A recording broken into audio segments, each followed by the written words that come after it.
नमस्कार दोस्तों, news time में आपका बहुत बहुत स्वागत है। तेरा क्या होगा कालिया, बड़ा फेमस डायलॉग था। ट्रंप कहते हैं कि तेरा क्या होगा ब्रिक्स, बचेगा या रहेगा, इसका फैसला कौन करेगा? ऊपर वाला करेगा या ट्रंप करेगा? कौन करेगा? वैसे ट्रंप ने दावा कर दिया है कि मैंने ब्रिक्स को तोड़ दिया है, टुकड़े टुकड़े कर दिया है, इंडिया समेत। इंडिया का नाम तो आजकल पता नहीं रोज लेते हैं वो। और भारत के जो दिल्ली में जो दफ्तर हैं, सरकार के दफ्तर हैं, हड़कंप मचा हुआ है साहब, हड़कंप मचा हुआ है। अफसर फाइलें लेके यहां से वहां भाग रहे हैं, कैसे इस आदमी से निपटा जाए। मिनिस्टर डरे हुए हैं, पीयूष गोयल डरा हुआ है, निर्मला सीतारमण डरी हुई है, मोदी डरा हुआ है, जयशंकर डरा हुआ है। मुंह से अमेरिका का शब्द नहीं निकल रहा भाई, अमेरिका का शब्द नहीं निकल रहा।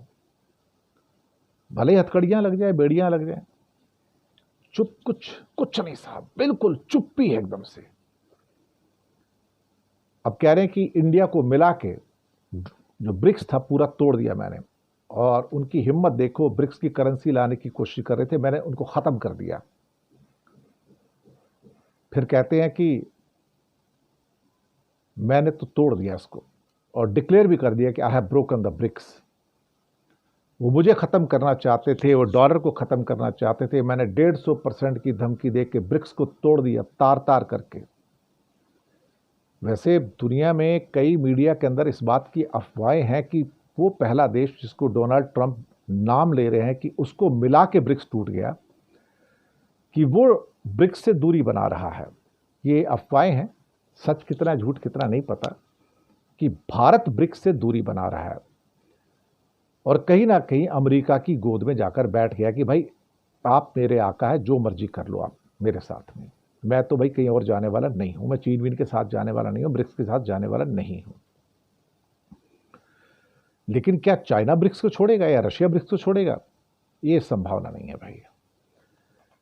चाइना सैंक्शंस का जवाब सैंक्शन से देता है, और इस बात से कोई भी इनकार नहीं कर सकता कि अगर अमेरिका चाइना पे सैंक्शंस लगाता है तो उसको सबसे बड़ा नुकसान चाइना से ही होगा, उसकी सैंक्शन से ही होगा। अमेरिका की सैकड़ों हजारों कंपनियां चाइना में काम कर रही हैं, उनका क्या होगा? वो कहां जाएंगी? और जो सारे क्रिटिकल एलिमेंट्स हों, या ईवी बैटरीज हों, या सोलर सेल्स हों, या बाकी सेमीकंडक्टर्स हों मीडियम लेवल के, सब तो चाइना से आते हैं। सारे कंज्यूमर गुड्स चाइना से आते हैं, सारी ऑर्डिनरी आइटम्स चाइना से आती हैं, सारी असाधारण आइटम चाइना से आती हैं। दुनिया की 35% प्रोडक्शन एक्सपोर्ट की सारी चाइना से आती है, $3,600 बिलियन का, और 2030 तक ये 50% हो जाएगा। ये तो यूनिडो भी कहता है। दुनिया की तो फैक्ट्रियां बंद हो रही हैं, हम तो पहले से कहते आ रहे हैं। लेकिन क्या वास्तव में ब्रिक्स टूट जाएगा?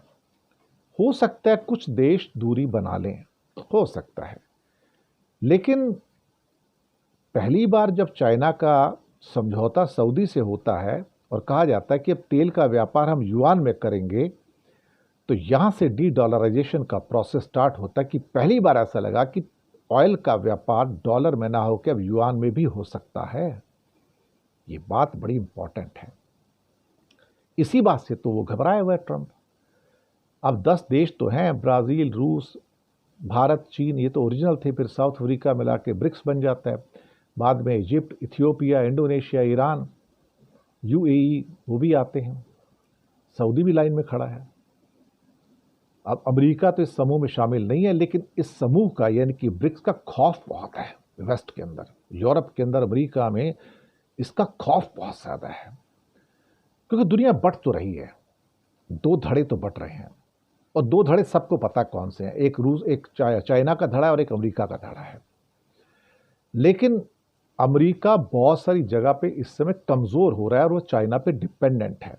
इसलिए चाइना के ऊपर वो रशिया की तरह प्लेन क्लीन सैंक्शंस नहीं लगा सकता है, क्योंकि अगर वहां पे सैंक्शन लगाता है तो अमेरिका की जो इंडस्ट्री है वही कोलैप्स हो जाती है। अमेरिका के अंदर की इंडस्ट्री वो तो पूरी की पूरी चाइना पे डिपेंडेंट है। उसके जो लोग हैं 35 करोड़, वो चाइना पे डिपेंडेंट हैं। तो ये सारी की सारी चीज़ें जो है वो काफ़ी इंपॉर्टेंट हैं। अब इतने शक्तिशाली अमेरिका को डॉलर को बचाने के लिए इतनी जद्दोजहद करनी पड़ रही, तो इसका मतलब खतरे तो हैं।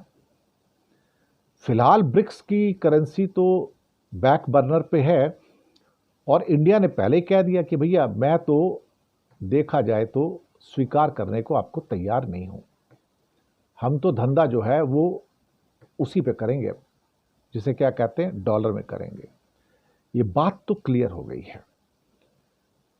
और अभी एक G20 की मीट भी चल रही है, क्योंकि साउथ अफ्रीका के पास उसकी अब प्रेसिडेंसी आ गई है, तो उसकी पहली मीटिंग हो गई है, जहाँ पे वैंग और जयशंकर की मीटिंग भी हुई है। लेकिन ब्रिक्स के बारे में फिलहाल कोई बाहर बात निकल कर नहीं आ रही है, लेकिन अभी ब्रिक्स के समिट आएंगे, जब मीटिंग्स आएंगी तब पता लगेगा। लेकिन इतनी जल्दी ये कह देना कि ब्रिक्स की डेथ हो गई, गलत होगा। इतनी जल्दी ये कह देना कि ब्रिक्स की करेंसी नहीं आएगी, गलत होगा। इतनी जल्दी कह देना कि ट्रंप और डॉलर जीत गए और बाकी दुनिया हार गई, गलत होगा। थोड़ा इंतज़ार करना होगा हमें। मुझे लगता है कि इस किस्म के फैसलों के लिए हमें कोई भी, जो अगर हम बात आज करते हैं तो शायद वो ठीक नहीं होगी। थोड़ी फिंगर क्रॉस करेंगे, फिंगर्स को क्रॉस रखेंगे, और अभी से जब आग लगी हुई है दुनिया में, इमोशंस काफ़ी हाई हैं, तो ऐसे में कोई डिसीजन दे देना खतरे से खाली नहीं है। हमें थोड़ा सा संभल कर चलकर कोई डिसीजन ना देते हुए इस पर रहना होगा कि वेट एंड वॉच करेंगे। इसमें किसी को भी डेड ना समझ लो और किसी को जीता या हारा हुआ ना समझ लो। शुक्रिया।